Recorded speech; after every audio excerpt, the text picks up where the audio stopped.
I'm Allison Rodriguez with your morning update from ABC 15 Arizona.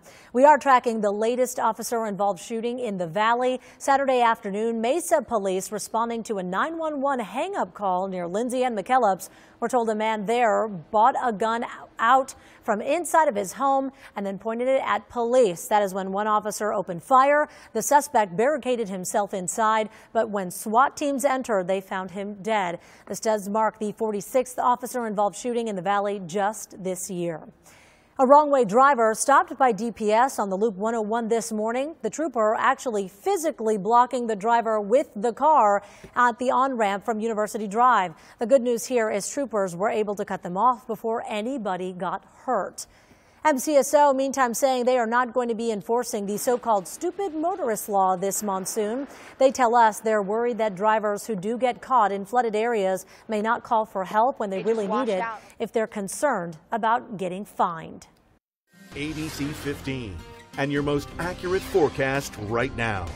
All right, just in time for Father's Day, we are drying out and warming up for Dad today. It's going to be a nice morning into the mid-morning hours. We'll stay in the 80s. We'll warm into the 90s by lunchtime, and then we will get relatively hot in the mid-90s for today. It'll also be comfortable this afternoon and this evening if you want dinner outside. We do have a wind advisory in effect for Mojave County and that northwestern corner of our state. Also a red flag warning in effect for that same area of Bullhead City, Lake Havasu, and up to the Grand Canyon. Wind and dry conditions makes it ripe for fire weather conditions. So we could see gusts of wind up to 35 miles an hour today in that corner of Mojave County and stretching into the Flagstaff area.